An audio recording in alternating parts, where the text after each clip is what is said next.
안녕하세요. 안녕하세요. 한 주간도 잘 지내셨습니까? 네. 네. 오늘의 주제는 교회입니다. 교회. 교회에 대해서 한번 배워보겠습니다. 교회가 뭡니까? 하나님의 몸, 성전. 예수 그리스도의 몸. 네. 예배드리는 곳. 예배드리는 곳. 또 예수님의 신부라고 배웠습니다. 예수님의 신부. 예. 수지 씨만 안 하셨나요? 다 나왔습니다. 예. 이렇게 잘 피해가는데. 우리가 오늘은 교회에 대해서 배울 텐데요. 요즘에 보면 하나님을 믿는데 교회 생활을 등한시하는 사람들이 점점 많아지죠. 그래서 교회는 안 나간다. 안 나가. 가난. 뒤집으면 가난. 난 주님은 믿지만 교회는 안 나간다. 그리고 이제 교회 여러 가지 때로는 좀 불미스러운 사건에 관한 보도가 나오면 좀 안타까운 그런 면도 많이 있습니다. 그럴 때일수록 교회에 대해서 정확하게 배우는 게 필요합니다. 네. 이런 이야기가 있죠. 교회 열심히 다니고 하나님 잘 믿는 친구랑 비누를 만드는 공장을 하는 예수 안 믿는 친구랑 둘이 길을 걸어가고 있었어요. 이제 길을 걸어가다가 이제 항상 예수 믿는 이 친구가 비누 공장 사장인 친구한테 자꾸 교회 가자고 하니까 이렇게 말합니다. 야, 교회가 많으면 뭐하냐? 저 십자가가 저렇게 많은데 이 세상에 죄악이 이렇게 많잖아. 교회가 제 역할을 못하니까 이렇게 범죄도 많고 죄도 많은 거 아니야? 교회가 도대체 하는 일이 뭐야? 이렇게 질문을 했습니다. 그러니까 할 말은 많지만 그냥 또 교회가 안타까운 면이 있으니까 하고 이렇게 조용하게 지나가는데 가다 보니까 이렇게 밑에 개울가인데 아이들이 막 장난도 치고 옆에 있는 모래, 흙탕물, 진흙 이런 거 가지고 막 놀다가 너무 지저분해졌어요. 애들이 막 놀다 보면 막 이렇게 흙도 집어 던지고 막 옷에 묻고 얼굴에 묻고. 그러니까 주님을 잘 믿는 이 친구가 야, 비누 공장 사장도 아무 소용이 없네. 무슨 말이야? 야, 비누 깨끗하게 손 닦고 얼굴 닦으라고 만들면 뭐하냐? 쟤들 저렇게 지저분한데. 그러니까 비누 공장 사장님이 발끈해가지고 야, 무슨 말을 그렇게 하냐? 내가 잘못이 있는 게 아니라 비누는 사서 써야 소용이 있는 거 아니야? 비누를 잘 만들어도 안 쓰면 소용없는 거지. 내 잘못 아니잖아. 이렇게 말했습니다. 그러니까 교회 잘 다니는 친구가 야, 똑같은 거야. 교회 바깥에서 교회가 이러니 저러니 그게 중요한 게 아니라 교회를 다니고 주님을 믿어봐. 그럴 때 교회도 어떤 곳인지를 알게 되는 거야. 이렇게 말했다는 그런 이야기가 있습니다. 그러니까 교회 밖에서 교회를 비판하고 비난하는 이야기를 우리가 무시할 수는 없지만 때로는 그럴 때일수록 그걸 불편해하기보다는 교회가 뭐 하는 곳인지를 정확하게 알고 그걸 바르게 교회를 향해서 비판과 비난하는 분들에게 정확하게 알려주는 것도 우리가 해야 될 중요한 사명이지요. 네. 오늘 수업 기독교 신앙 그 깊이와 넓이 8강 교회 하나님 나라의 전진기지. 자, 오늘은 교회에 대해서 한번 살펴보도록 하겠습니다. 역사적으로 보면 교회는 4가지 중요한 특성이 있습니다. 요 4가지 특성이 중요합니다.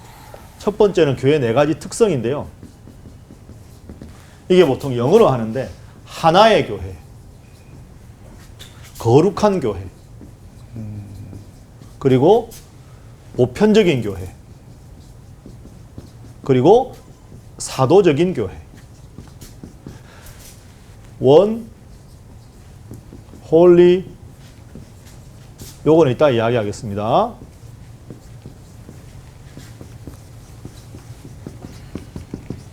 이렇게 해서 교회, 이렇게 됩니다. 하나의 교회다라는 말은 한 하나님을 섬긴다. 그죠? 한 하나님을 섬긴다 하는 의미에서는 모두가 하나입니다. 그러니까 한국에 있는 교회든 아프리카에 있는 교회든 과거의 교회든 현재의 교회든 모든 교회는 하나님을 아버지로 예수님을 구원자로 섬긴다는 의미에서 하나의 교회다. 이런 뜻이고요. 거룩한 교회라는 말은 교회 다니는 내가 거룩하다는 뜻이 아니라 교회의 주인이신 주님께서 거룩하신 분이다. 가끔 여러분 교회 안 다니는 친구들이 교회에 대해서 이렇게 비판하거나 비난을 야, 예수 믿는 사람이 저게 뭐야? 교회 다니는 사람 저게 뭐야? 나 저 사람 저런 모습 때문에 교회 안 가. 이렇게 말하거든요. 근데 그건 마음 아픈 비판이긴 하지만 교회도 죄인들의 모임입니다. 교회가 거룩하다는 건 구성원인 우리가 거룩한 게 아니라 거룩하신 주님께서 죄악 속에서도 너희는 죄 씻음을 통해서 거룩하게 되었다는 의미에서 거룩이지 구성원이 거룩한 삶을 살았다는 것은 아니다. 네. 그걸 여러분이 구분하셔야 됩니다. 세 번째가 문제인데요. 이거 잘 이해하셔야 됩니다. 보편적인 교회. 보편적인 교회라는 말은 앞서 하나의 교회하고 좀 비슷한데 하나님을 아버지로 예수님을 구원자로 섬기면 그 어느 교회도 뭐 위대한 교회, 낮은 교회, 교인 수에 따라서 높은 교회, 낮은 교회, 역사가 오래되면 탑 교회, 그렇지 않으면 뭐 꼴찌 교회, 그런 거 전혀 없다. 그냥 어느 교회라도 주님을 주인으로 모시면 다 한 형제와 자매 같은 교회다, 이런 뜻입니다. 그런데 보편적인이라고 할 때 제가 영어를 뭘 썼습니까? 이게 캐톨릭, 가톨릭 이렇게 말하거든요. 여기서 우리 개신교하고 로마 천주교회하고 차이가 납니다.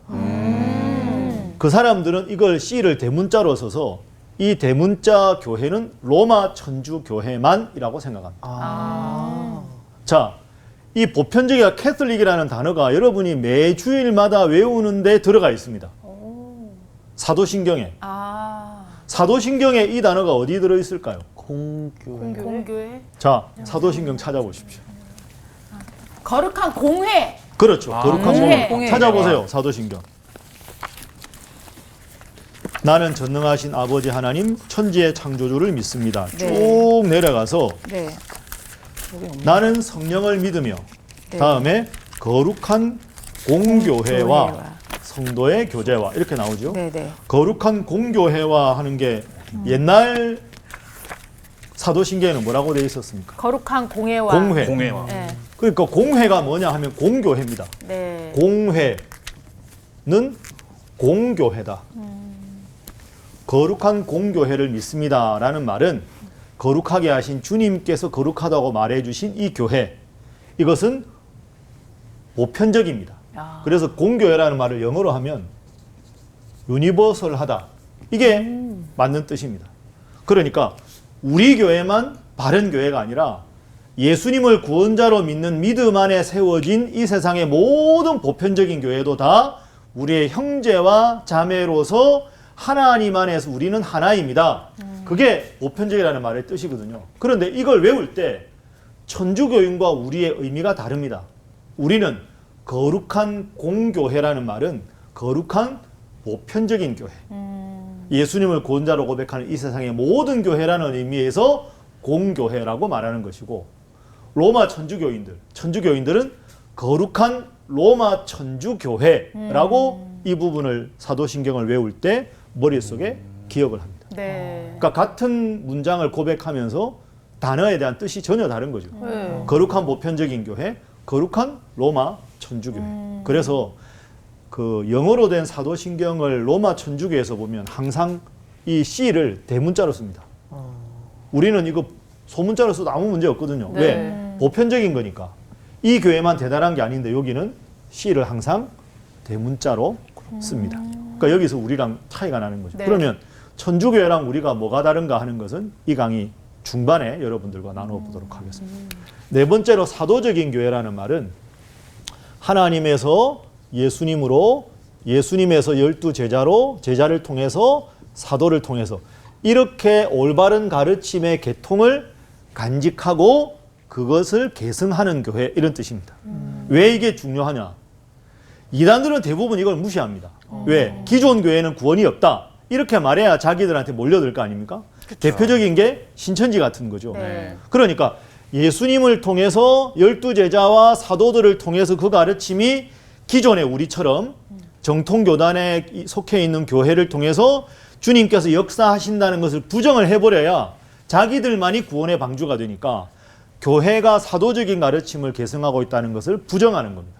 그러니까 여러분 보기에는 이 네 가지가 뭐가 중요한가 할지 모르지만 제가 삼위일체론 가르칠 때 말씀드린 대로 이것 하나하나를 정확하게 가지고 있어야 잘못된 가르침에 빠지지 않을 수가 있다.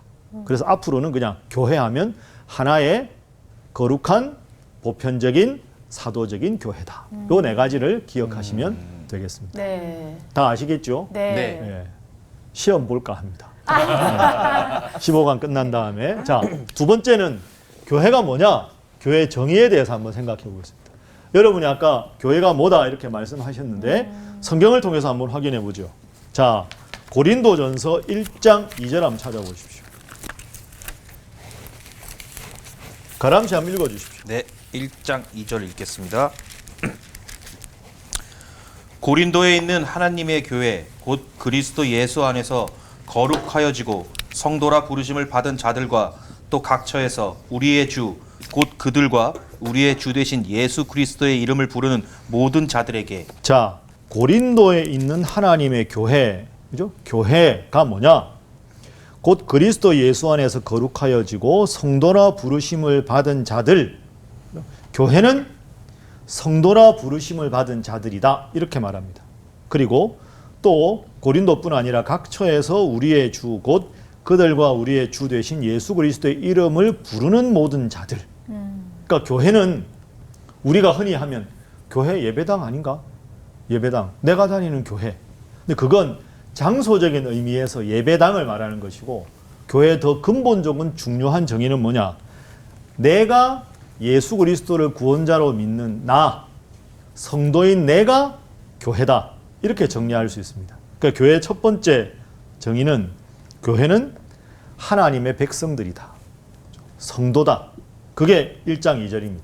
그러니까 여러분들 한 분 한 분이 다 교회인 겁니다. 네. 이해되시죠? 네. 예, 이게 아주 중요합니다. 그러니까 여러분들은 대표 선수입니다. 세상 사람들이 여러분을 보고 아, 예수는 저렇게 믿는 거구나. 저분처럼 살아야 예수 믿는 사람이구나. 그러니까 여러분 자체가 한 분 한 분이 세상을 향한 하나님의 대책이고 우리들 성도 한 사람 한 사람이 교회다. 이걸 일단 기억하시고요.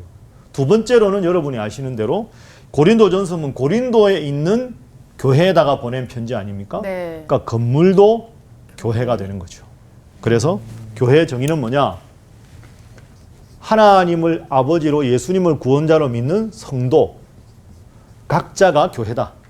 그리고 건물로서의 교회, 예배당도 교회다. 그럴 때는 교회당 이렇게 말하는 것이 더 정확하겠죠? 요렇게 보통 요걸 잊어버리는데요. 거룩한 부담을 가지셔야 됩니다. 여러분 한 분 한 분이 교회다. 예, 보규 씨. 선생님, 그러면 저희가 가나안 성도분들께 교회를 오라고 그러니까 설득을 할 때 예, 예. 그 초점을 맞춰야 되는 게 저기 두 번째 건물에다가 초점을 맞춰서 설명을 해야 되는 건가요? 그건 아닙니다. 그러면 이제 건물이 뭐가 중요하냐? 예를 들어서 예수님이 처음부터 예배당 세워서 선교한 거 아니지 않느냐? 이제 이런 식으로 논리적으로 반박할 수 있는 거죠. 가나안 교회의 성도들, 가나안 교회가 아니지. 가나안 성도들. 하나님을 믿고 예수님 믿지만 가나안 안 나가는 교인들에게는 뭐라고 말할 수 있느냐 하면 그건 자기 모순입니다. 내가 하나님을 아버지로 예수님을 구원자로 고백하게 만들어준 내 신앙의 모판이 교회입니다. 그렇죠? 그러니까 내가 주님을 믿게 된 계기가 된 게 교회인데 내 마음에 들지 않는다고 교회를 버리는 건 이율배반적인 모습이죠. 좀 더 적나라하게 말하면 죄송한 표현인데 배은망덕한 겁니다. 그래서 저는 교회에 대한 이미지 중에 교회는 어머니다 하는 표현을 참 좋아합니다. 예를 들어서 제가 뭐 이렇게 목회도 하고 그래도 이만큼 건강을 유지하고 지금까지 그래도 이렇게 살 수 있었던 가장 중요한 계기가 되신 분이 부모님이시잖아요. 그 중에서도 어머니의 헌신을 기억할 수밖에 없는데 제가 이 나이가 되고 보니까 어머니가 저보다 키도 작으시고 저보다 배움도 적으시고 저는 서울 살고 어머니는 시골에서 그냥 이렇게 농사 지으시고 그러니까 사회적으로 보면 아들이 어머니보다 좀 더 소위 말하는 잘 됐다. 그러면 내가 어릴 적에는 어머니 보호를 받다가 어머니보다 좀 더 나아졌을 때 어머니를 버리는 건 배은망덕한 거 아닙니까? 나의 위치가 가능한 모든 것이 어머니를 통해서 왔는데 내가 이제서야 어머니의 말씀이 때로는 귀에 거슬린다고 어머니가 나보다 배움이 적다고 무시해서는 안 되는 거죠. 그러니까 가나안 성도의 가장 큰 문제는 하나님을 믿는 신앙을 주게 된 계기가 된 교회를 나의 임의의 필요에 따라서 팽개치는 행위는 매우 잘못된 것이다. 두 번째는요. 신앙이 자랄 수가 없습니다. 교회에 대해서 만약에 비판할 수 있어요. 저도 목회자지만. 근데 비판하는 만큼 더 열심히 신앙생활 해야 되는데 신앙의 모판이 되는 교회를 버리고 열심히 신앙생활 하겠다는 건 엄밀하게 보면 본인의 신앙의 게으름을 합리화하기 위한 자기 변명일 수 있다. 저는 그렇게 생각합니다. 요 가나안 성도에 대해서는 또 이제 몇 강이 지나고 나서 오늘날의 트렌드에 대해서 분석할 때 한번 다뤄보도록 그렇게 하겠습니다. 또 하나 중요한 거 한번 찾아보죠. 자, 에베소서 1장 22절 한번 찾아보십시오. 에베소서 1장 22절 23절.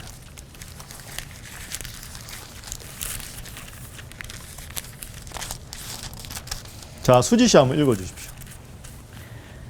또 만물을 그의 발 아래에 복종하게 하시고 그를 만물 위에 교회의 머리로 삼으셨느니라.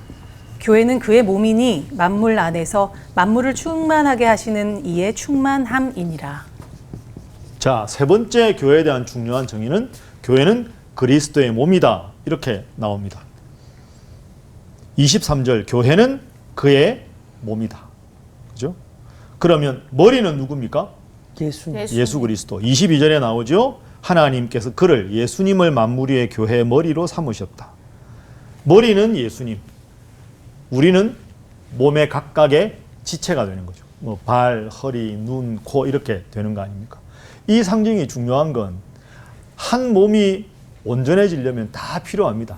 발도 필요하고 무릎도 필요하고 어깨도 필요하고 귀도 필요하고 다 필요한데 교회 내에서는 서로의 각자의 역할에 충실하면서도 서로를 존귀하게 사랑하고 섬겨야 한다. 그래야 몸이 잘 될 수 있는데 귀가 나만 고생하는 것 같다. 입은 하는 게 뭐냐? 맨날 뭐 먹기나 하고. 이렇게 말하면 안 되잖아요. 입은 입의 역할이 있고 귀는 귀의 역할이 있고 다 각자 하나님 앞에 받은 재능대로 각자의 역할을 잘 감당할 때 예수님을 머리로 모신 교회가 유기적으로 잘 될 수 있다. 그래서 교회 안의 성도들은 다양성을 가졌지만 한 몸이라는 의미에서 통일성도 가진다. 이게 이제 교회가 그리스도의 몸이라는 것의 아주 중요한 점입니다. 그래서 저도 담임 목회를 하고 있지만 목사가 성도들보다 높다? 결코 그렇지 않습니다. 목사는 목사의 할 일이 있고 성도는 성도의 할 일이 있는 거죠. 목사가 목사의 일을 못하면 하나님 앞에 꾸지람을 받는 것이고 성도가 성도의 일을 못하면 하나님 앞에 꾸지람을 받는 겁니다. 목사가 더 높다. 전혀 성경적이지 않습니다. 기능상의 차이입니다. 교회학교 교사는 아이들을 가르치는 달란트를 받은 거고 저는 담임 목사로서 행정의 책임자로 주로 설교를 맡고 있는 기능인 거지 이게 승차가 있거나 서열이 있거나 이것은 아니다. 왜? 머리가 담임 목사가 아니라 머리는 예수님이다. 우리 모두는 각자의 역할을 할 뿐이다. 이게 아주 중요한 것입니다. 그래서 제가 그런 이야기 하는데요. 교회에서 제일 중요한 분이 누굽니까? 이렇게 하면 이제 감사하긴 한데 아유 목사님 아니십니까? 근데 엄밀하게 말하면 그게 아니고요. 교회가 다 중요한데 성도들이 제가 보기에 제일 교회에서 주목해야 될 분들은 새가족들입니다. 그리고 어린아이들. 그래서 직분이 오래되고 연륜이 될수록 겸손해지고 교회에 새로 오신 분들이 항상 이렇게 보살핌을 더 많이 받고 그게 교회가 지향해야 될 모습이 아닌가. 그래서 요 교회 세 가지 내가 교회다. 그리고 예배당도 교회다. 그리고 교회는 주님의 몸이다. 요 세 가지를 여러분들이 꼭 기억을 하시면 좋겠습니다. 자, 세 번째는 여러분들이 많이 궁금해 하시는 건데요. 천주교회하고 우리하고 뭐가 다른가? 이 점을 한번 공부를 해보겠습니다. 여러분 질문 하나 드리겠습니다. 천주교하고 우리하고 뭐가 다릅니까? 일단 교황이 있고 교황이 있다. 네. 마리아를 좀 더 이렇게 마리아. 마리아를 우상시하는. 마리아를 우상시하는 것 같다. 네. 우상시. 또 그 제가 듣기로는 천주교는 이렇게 뭐 감리교, 장로 이렇게 많이 나눠져 있지 않다고. 그렇죠. 예, 그냥 천주교회는 네. 천주교회 하나 네. 이렇게 되는 거죠. 네. 천주교회는 이렇게 로마 천주교 교황이 있고 추기경이 있고 쫙 이렇게 하나로 예. 구성돼 우리처럼 막 교파가 많지는 않죠. 네. 교파가 별로 없다. 제가 결혼 예. 전에 그 신앙이 없을 때 그냥 일반 예. 사람으로서 제일 헷갈렸던 게 예. 가장 유치하지만 가장 헷갈렸던 게 목사, 신부, 성당, 교회 불교 예. 호칭. 아, 처음에 예. 헷갈려셨군요. 예. 어. 근데 일반 사람들은 신앙이 없는 는 많이 헷갈려요. 어. 목사, 신부, 성당, 교회 이거를 예. 엄청 헷갈려요. 네. 목사, 신부, 성당, 신부. 교회. 성당, 교회. 예. 여기도 특징이 드러납니다. 성당이 거룩하다는 뜻이거든요. 그죠? 네. 거룩한 집, 신부. 이게 신신자입니다. 네. 아버지 붙자. 네. 그죠? 네. 네. 영적인 아버지 같은. 네. 그러니까 목사, 가르칠 목자거든요. 주로 말씀을 가르치는 일. 네. 그 다음에 교회는 가르칠 교자입니다. 그러니까 하나님 말씀대로 가르치는 일을 강조하는 게 목사와 교회 단어에도 나오는 거고요. 여기는 거룩할 성자, 신신자가 들어가는 거죠. 좀 더 성직자의 권위를 강조하고 그래서 사실은 엄밀하게 말하면요. 우리 개신교라고 말하겠습니다. 우리 네. 개신교는 평신도와 목회자는 기능상의 차이입니다. 저는 하나님께서 목회자로 부르셔서 주인이신 그리스도를 모신 교회 담임 목사의 역할을 기능적으로 수행하는 겁니다. 네. 장로님은 장로님의 기능을, 찬양대원은 찬양대원의 기능을 수행하는 거죠. 그런데 여기는 용어 자체가 아주 권위적이잖아요. 네. 그래서 여기는 본질적인 차이가 있습니다. 오. 평신도와 성직자 사이는 건널 수 없는 강이 있습니다. 이게 우리랑 전혀 느낌이 다릅니다. 그러니까 예를 들어서 중세 시대에 교황이 황제에게 파문을 결정할 수도 있고 거슬리면 너 성찬식 금지, 수찬 금지거든요. 왜? 아무리 황제라도 평신도잖아요. 나는 하나님 앞에 아버지 같은 존재다. 너희 앞에. 그러니까 성찬 금지하면 그냥 따라야 되는 거죠. 그러니까 이게 결정적인 차이가 있다. 요거 생각하시고요. 예. 그래서 그 천주교인들은 그 우리는 사실상 죄를 지었을 때 예. 우리는 내가 직접 예수님을 통해서 하나님과의 다이렉트로 대화를 한다라고 하면 예. 그 이제 천주교인들은 신부님을 통해서 어떤 그 고해성사라는 그렇죠. 걸 하잖아요. 고해성사. 다르네. 예, 그래서 그 사람을 통해서, 그러니까 신부님을 통해서 그 죄를 고백을 하고 신부님이 그 죄를 하나님께 이렇게 약간 이런 순서가 있더라고요. 그렇죠. 예. 그러면 자, 이런 점에 대해서 지금부터 한번 살펴보겠습니다. 제일 많은 분들이 마리아 이야기하는데 마리아에 대한 공식적인 천주교의 교리가 있습니다. 네. 이 교리는 성경의 권위와 같습니다. 마리아에 대한 천주교의 가르침 첫 번째, 원죄가 없으시다. 원죄 없으신 마리아여 라고 기도하는 경우도 있고 그 다음에 신인데. 평생 동정녀였다. 세 번째, 성모 마리아께서는 하늘로 승천하셨다. 몸을 입고 승천하셨다. 네 번째, 하나님의 어머니다. 요 네 가지가 마리아에 대한 공식적인 교리입니다. 이 교리에 반대하면 가톨릭의 성직자가 될 수도 없고 문제가 될 수 있습니다. 예. 근데 평생 동정녀가 말이 안 되는 게 예수님의 예. 형제들이 있었다고 성경에 나오잖아요. 그렇죠. 이제 얘기해 주시겠다. 아, 그렇군요. 그래. 이야기할까요? 네네. 마태복음 13장 55절 찾아보십시오. 자, 13장 55절 보기 시 한번 읽어주십시오. 이는 그 목수의 아들이 아니냐? 그 어머니는 마리아, 그 형제들은 야고보, 요셉, 시몬, 유다라 하지 않느냐? 그렇죠. 그러면 어떻게 평생 동정녀일 수가 있습니까? 야고보, 요셉, 유다, 시몬 동생들이 있는데 네. 천주교에서 이걸 어떻게 해석할까요? 입양? 에이, 낫지. 사촌들이다. 그렇죠. 이렇게 해석합니다. 여러 가지 해석 중에 주된 해석이 이겁니다. 자, 근데 이게 논리적으로는 제가 보기에는 설득력이 약합니다. 약하죠. 맞아요. 남편이 왜? 있는데. 우리가 말할 때, 저 집 동생 누구 아니야? 이렇게 말하지. 그치. 누구를 지칭했는데 사촌을 갑자기 머릿속에 떠올리지 않잖아요. 네. 제가 또 질문하겠습니다. 원죄가 없다. 이게 성경적으로 맞을까요? 아니죠. 저도 생각이 든 게 어쨌든 간에 그 사람으로 태어나서 그 예수님을 잉태하고 낳기 전까지 그 사람의 삶이 있을 텐데 예. 어떻게 원죄가 없다고?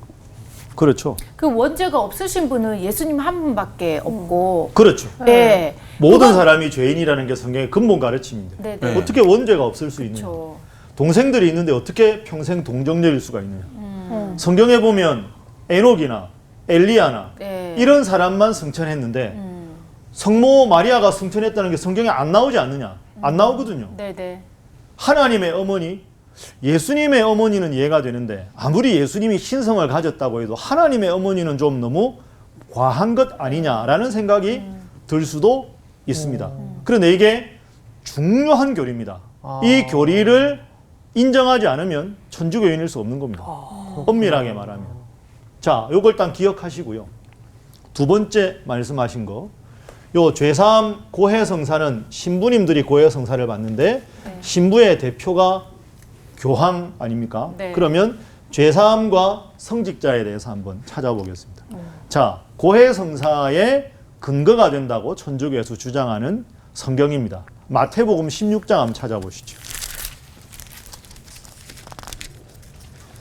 자, 마태복음 16장에 가보면 베드로가 예수님에 대해서 신앙 고백을 합니다. 자, 16절, 17절 가람씨 한번 읽어주십시오. 시몬 베드로가 대답하여 이르되 주는 그리스도시요 살아계신 하나님의 아들이시니이다. 예수께서 대답하여 이르시되 바요나 시몬아 내가 복이 있도다. 이를 내게 알게 하니는 혈육이 아니요 하늘에 계신 내 아버지시니라.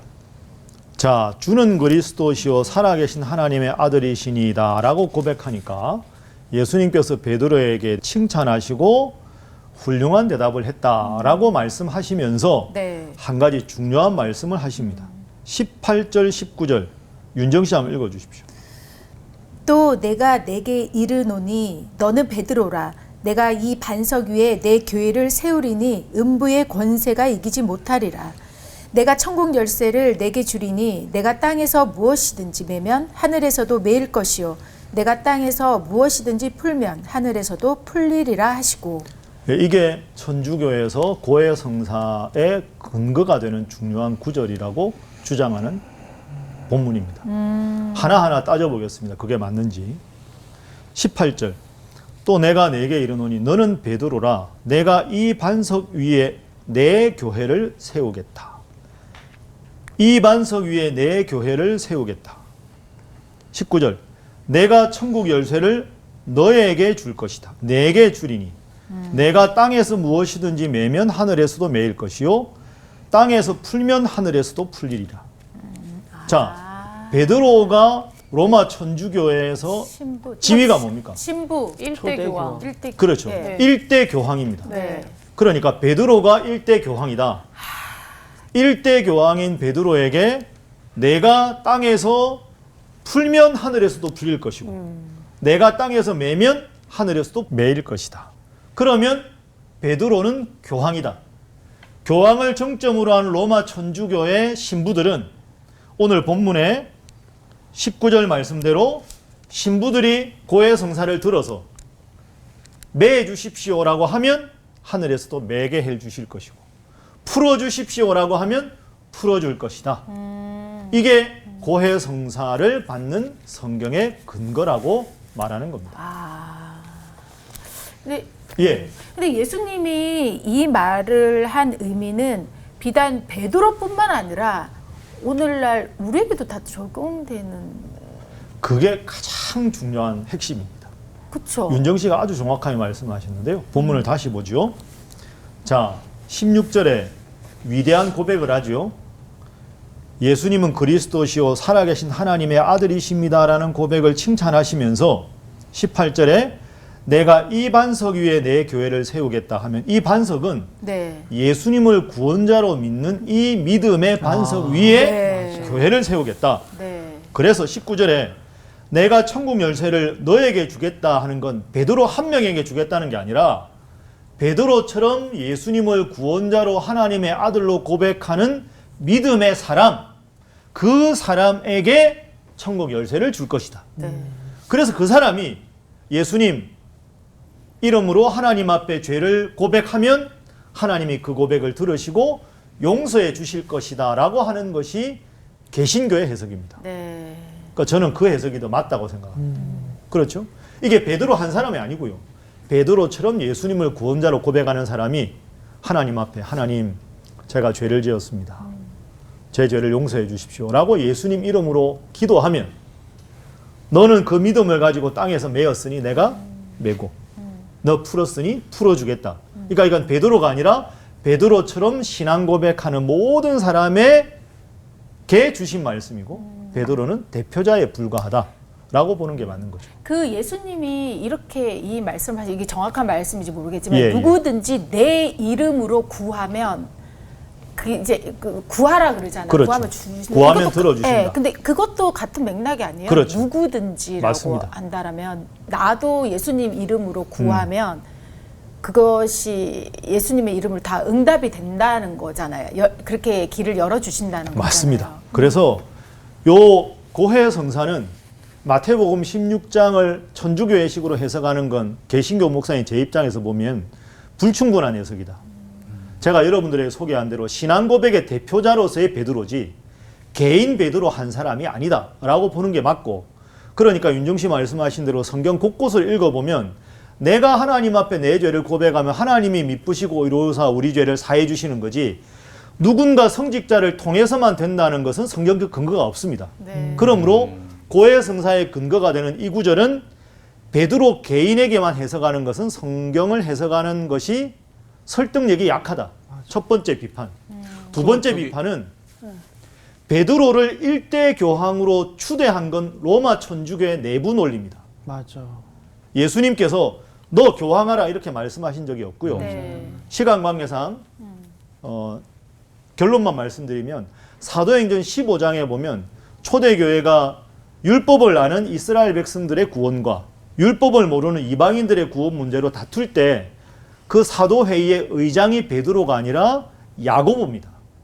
그러니까 초대교회의 가장 중요한 지도자를 한 명을 꼽으라고 하면 베드로도 훌륭한 지도자였지만 야고보가 사도회의의 의장이었습니다. 네. 그런 면으로 보았을 때 이 본문을 일대 교황 베드로를 연결해서 베드로 개인에게 주었다라고 하면서 고해 성사의 근거가 된다고 보는 것은 해석에 있어서 충분하지 않다. 맞아.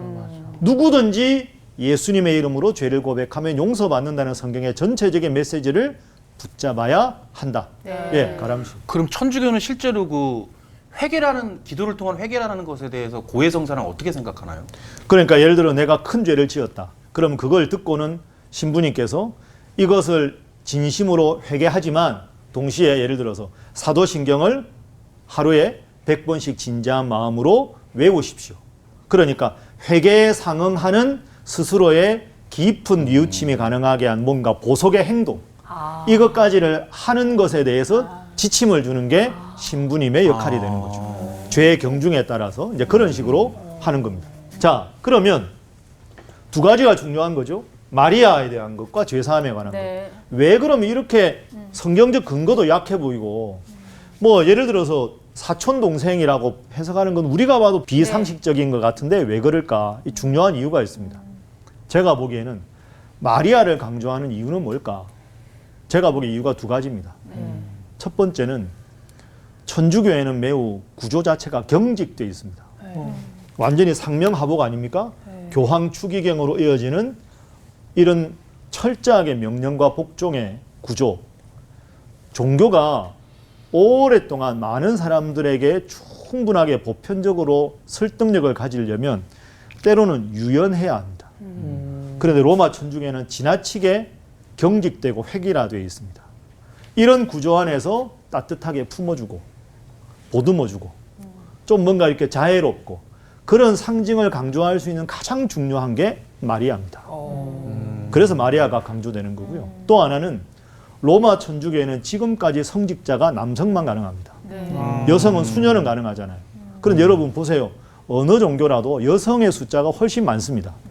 그럼 우리가 명령에 순종하고 복종하는 면도 중요하지만 또 한편으로는 그래도 죄를 짓고 그래도 연약하고 그래도 좀 긍휼히 여겨주시기를 바라고 그런 어떤 인간의 보편적인 부족한 부분을 따뜻하게 안아줄 수 있는 구조.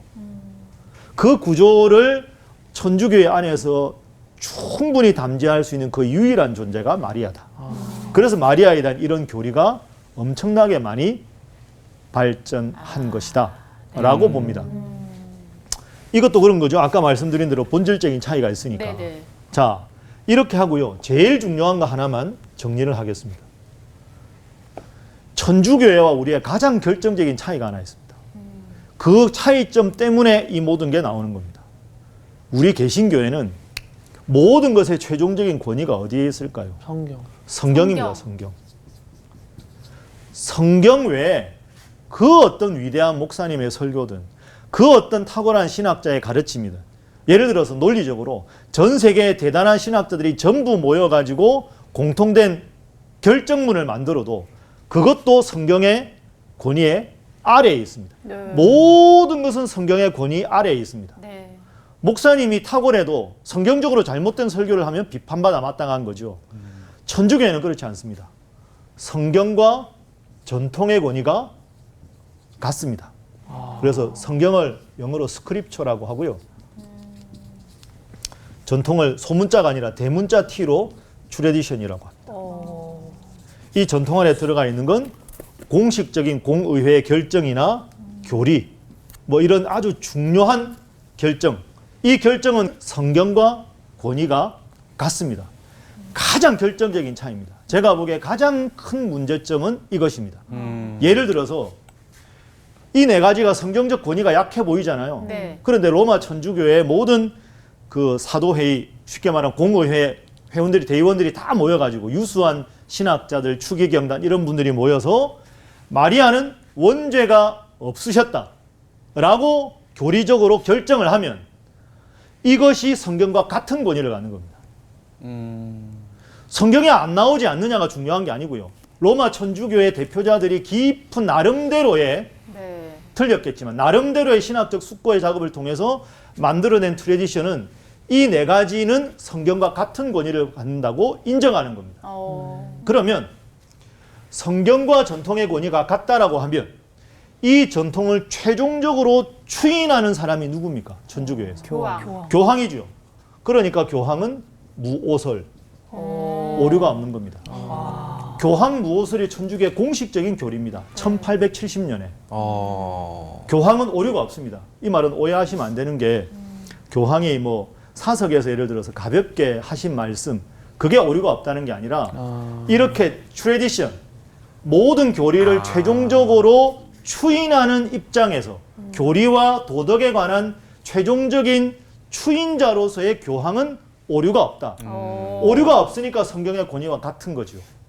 제가 보는 관점에서는 로마 천주교의 이 부분은 우리와 정말로 다른 점이고, 이 점에 대해서 그 어떤 이유를 들어도 성경의 권위가 전통의 권위와는 같을 수 없다라고 보는 것이 바른 입장이라는 것이 제가 개신교인으로서, 목사로서의 제 신학적 입장입니다. 자, 정리를 하겠습니다. 시간이 다 돼가지고. 네네네. 예.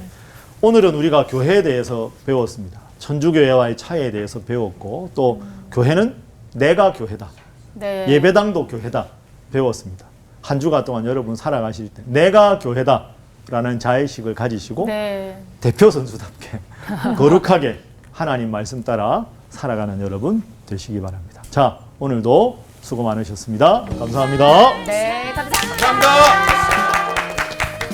선생님 말씀대로 나라는 사람이 하나님이 거룩한 성전이다 보니 진짜 가끔은 먹는 거든 뭐 우리가 진짜 몸에 좋지 않은 아무거나 막 할 수 없는 게 진짜 내 안에 성전을 더럽히는 행위잖아요. 어떻게 보면. 그래서 우리가 영적으로나 육적으로나 정말 건강하게 강건케 하는 것도 정말 중요한 부분이다. 맞아. 네. 아, 진짜 궁금한 거가 오늘 많이 풀린 것 같아. 이게 뭐가 다르지? 비슷한 거 아닌가 하는데 오늘 이렇게 콕콕 찝어주시니까 많은 분들이 아마 정말 속이 뻥 뚫리셨을 것 같아요. 네. 저도 오늘은 이제 어떤 홀리한 이런 가르침보다는 아 정말 신앙을 가진 지 몇 년 안 된 사람으로서 궁금했던 것들이 맞아. 이렇게 좀 이런 차이가 있구나 해서 참 유익한 시간이었던 것 같아요. 맞습니다. 저도 새로운 걸 더 배우게 돼서 너무 재밌었어요. 아, 맞아요. 다음 시간 더 기대됩니다. 네네네. 우리 또 한 주간 또 기다리잖아요. 기다립시다.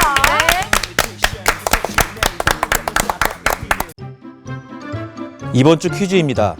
고린도 전서에 의하면 바울이 세례를 주지 않은 사람은 누구일까요? 1. 그리스보, 2. 가이오, 3. 아볼로. 정답을 아시는 분은 CBS 성서학당 홈페이지와 성서학당 카카오 채널을 이용하시면 됩니다. 선정되신 분들에게는 대한성서공회에서 발간한 성경 통독을 위한 최고의 자습서 성경 2.0 성서학당 선생님들의 저서 중 하나를 드립니다.